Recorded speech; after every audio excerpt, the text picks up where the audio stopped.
Welcome to Discover Indie Film. I'm your host, Jeff Howard, and I'm very excited to have filmmaker Daniel Robert Cohn with me. Hey, Daniel. Hello.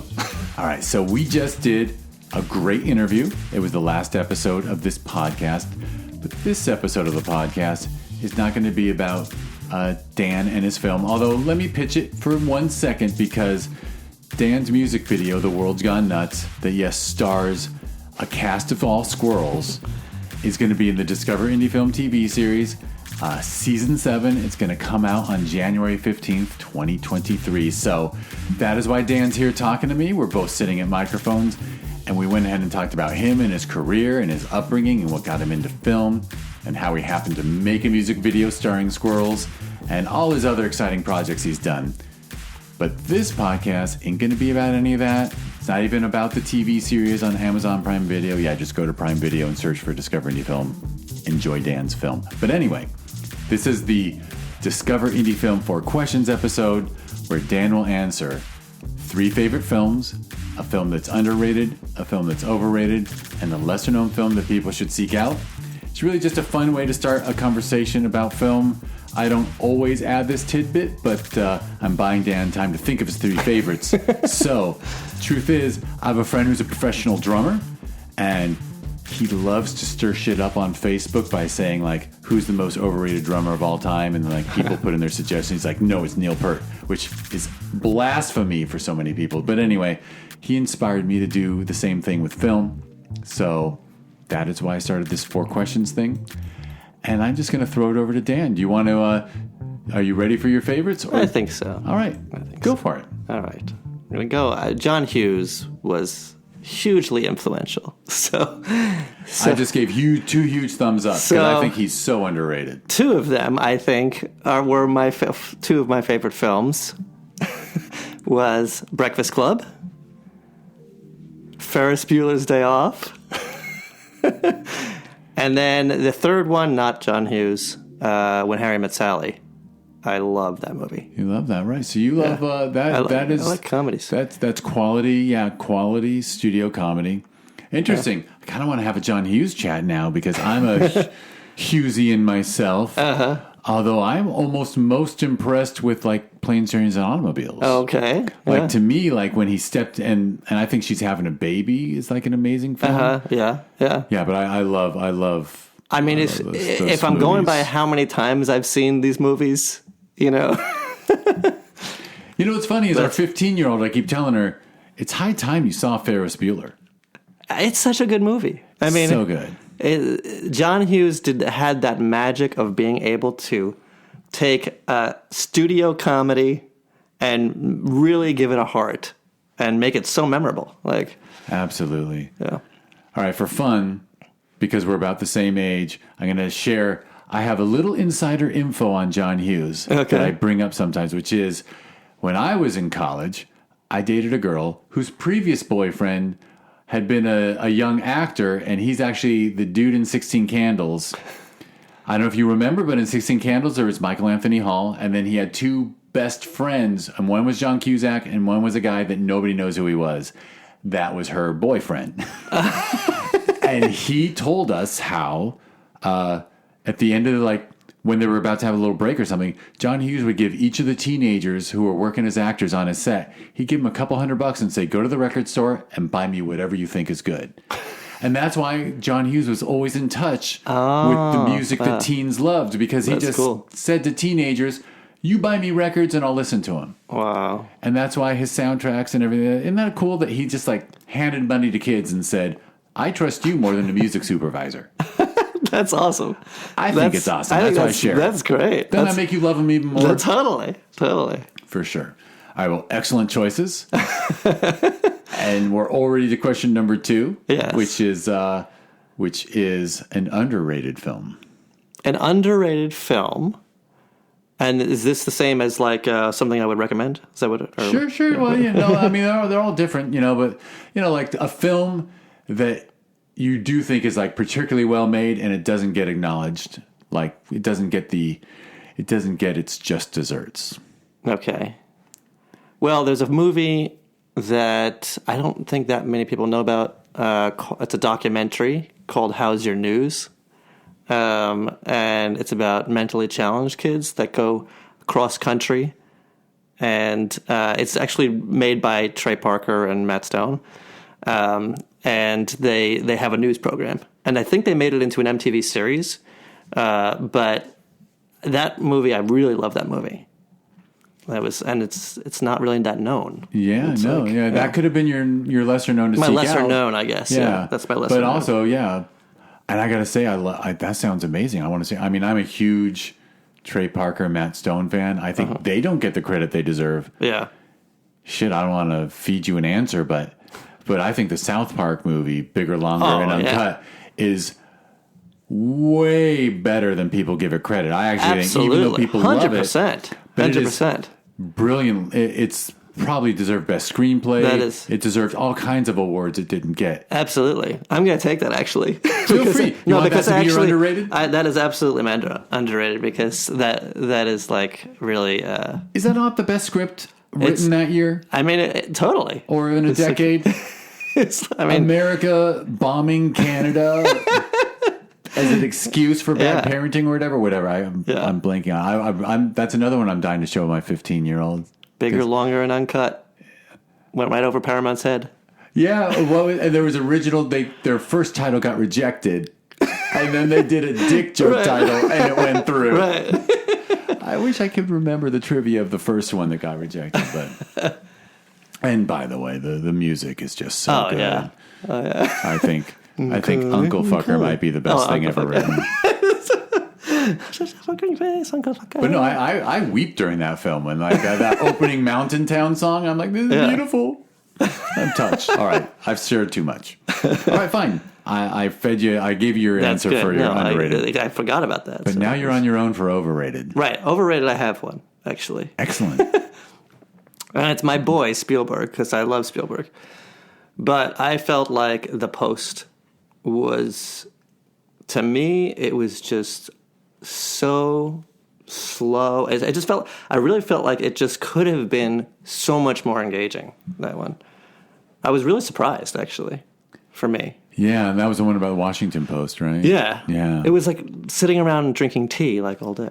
But I love Spielberg. I mean, full confession, I haven't seen it. I didn't bother. Okay, yeah.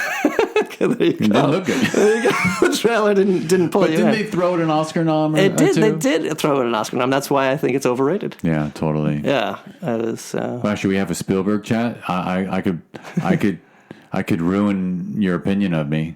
Okay, go ahead. My favorite might be Ready Player One.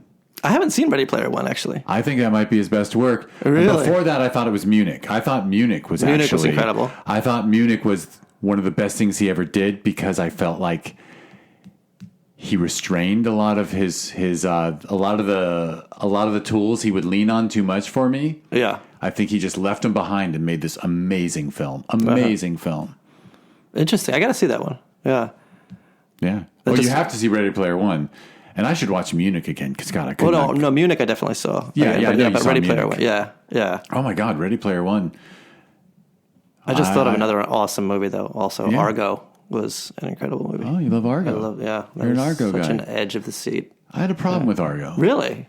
Yeah, I don't know why. I was like, both my wife and I were like just on the edge of our seat with that movie. I liked a lot of it. I liked a lot of it. I think the ending, I was like... I don't even remember the ending. Like, they get on the plane... I don't know, whatever. Not everything's for everyone. Yeah. I love disagreeing with people, because I respect it. Like, if you're overrated was like one of my favorites of all time. Right. Yeah. I would have been like, that's really cool. Right. You know, because I like that there's differences of opinion in this world. Yeah. I don't think we have to hate people who have different opinions. I'm on my little soapbox. All right, so we got through your list really I think fast. So. Yeah. 2 John Hughes plus Harry Met Sally, which is, of course, directed by Rob Reiner. Rob Reiner. It's a Rob Reiner. I mean, Say Anything is also right up there, too, in that time period. Say Anything. Yeah. And, of course, Rob Reiner, God, there's shit you can do with him. I mean... Spinal Tap. Spinal Tap is one of the greatest. Princess Bride is one of the greatest. Yeah. You know? It's so hard to answer those questions. It is, but they're fun. Yeah, I know it's a topic of conversation. It's a conversation starter, and it's not. Because then you think like, oh my god, there are so many better movies than I've. Yeah, that's why I stress that it's not like I'm not asking you to do a top 10 or the 3 best films of all time, just 3 favorites. Because otherwise, it's like too tall an order. Like, and plus, 3 is not enough anyway. Like, it's not even close. Yeah, exactly. Because once you've seen too many films, I almost like to do like 3 from my high school and younger, exactly, and then that's 3 for college in the 20s. It's true. And then 3 for the 30s, and then maybe 3 for my 40s. Yeah. And now maybe I'll do 3 for my 50s. Although at this point, it'd probably be festival films because I don't see enough films. All right. So anyway, you want to name like websites and stuff? People can check out your stuff. Sure. Yeah, so squirrelmebad.com is where you'll see many entertaining squirrel videos. Yeah, I mean, a quality cast. But they're non-union, aren't they? They're non-union, they work for peanuts. So they do. You had that already? I'm sure you have that. You use that all the time. And then namastepictures.com is my production company. And so... Excellent. All right. You all should check that out because Dan does great work. You'll love the squirrel stuff. You'll probably love the serious stuff. Well, the college film, like, is it anywhere?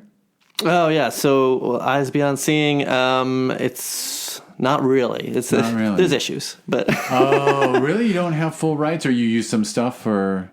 It's complicated with the producer. Oh, the producer you said ended up having some ethical problems. Yeah. Ethics, man. If you want to bring out the worst in people. Yeah. Bring them to Hollywood. Send them to Hollywood.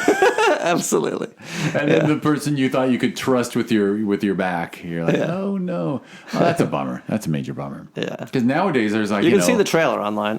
But it's just cool because nowadays with streaming and stuff, no, like, I know. There's a chance for things. To get rebirth. Absolutely. Yeah. Well, at least Spielberg watched it. Yeah, that's right. That's right. I heard a story when we weren't recording that Steven Spielberg watched Dan's first film, his thesis film. It's fair to call it thesis, yeah, it was my thesis film, yeah. You got a baccalaureate from that. Yeah. You're a baccalaureate. It was good. I actually got my first agent by that, too. I showed them the letter that he sent. So Nice. Excellent. Oh, that's right. Oh, so and I hand-delivered the video to his office, too. So Excellent. All right, well, we could shoot the shit, but instead I'll wrap this up. So, you want to watch more work by Dan? Go to his websites, but also go to Amazon Prime Video, type in Discover Indie Film, and watch Season 7. The World's Gone Nuts is going to be in Season 7 of that TV series. That TV series was born out of this podcast. I'll say the story real quick, just for fun, because this was quick. I started the podcast because the Q&As at the festivals were too short, and then I was talking to everybody, and everyone who made a feature ended up on streaming, and everyone who made a short, it ended up on their website or YouTube, lost in a billion videos, sometimes Vimeo. And then a filmmaker who made a feature told me about Prime Video Direct, and I was like, wait a minute. So I asked like 20 people who'd done the podcast and had a short film, you want to put all the short films together into a season of a TV series? And everyone was like, hell yeah. And we did it. And like by the time season 3 hit, we were up at like 10,000 viewers a week. And it felt really rewarding. By the way, 10,000 viewers a week on Prime Video Direct, $21 for that month.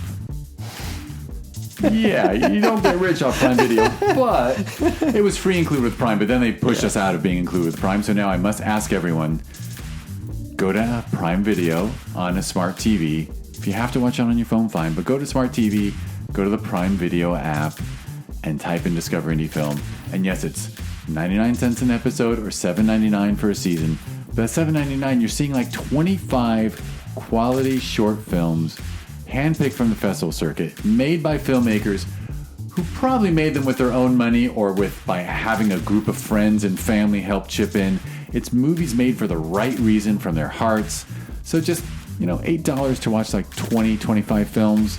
It's not a huge ask. Support indie film. Support these people. All right. I will move on, but I'll add, if you you want to learn more about the podcast or the TV series, the website is discoveryindiefilm.com, and the social media is @DIFwins. And I met Dan because he brought the film or the music video, but music videos are films. I believe that strongly. He brought it to the Sherman Oaks Film Festival in November of 2021, and took home 2 awards, two of his many awards, actually. But anyway, if you want to learn more about the Sherman Oaks Film Festival that we hold every November, go to ShermanOaksFF.com, and it's @ShermanOaksFF on social media. And there's a sister festival in June, because we couldn't decide what to name the festival, so we started 2, and we thought we'd go with whatever name did better, and they both do well. So, the other festival is every June, and it's Film Invasion Los Angeles. And you can learn about it if you go to filminvasionla.com, and it's @filminvasionla on social media. And if you're still listening, just search for, whether you're on Instagram or the web, just type in THC Cinema or thccinema.com and see what you get. It's fun shit. It's fun shit. If you can be responsible, don't abuse drugs. But I think we all know that it's pretty good to watch movies high. Okay, that's all I got to say. Daniel Robert Cohn, thank you for being here. Thank you, Jeff. I did the 3-namer again. Yeah, well, I appreciate it. It's the brand. I'm Jeffrey Evan Howard. Probably better than Jeff Howard, but anyway, it was a pleasure. Thank you for coming in, taking the time. Thank you for making The World's Gone Nuts part of Sherman Oaks Film Festival, now part of the Discover Indie Film family/thing. Thank you for having me on the show. Yeah, thank you. And thank you, everyone, for listening.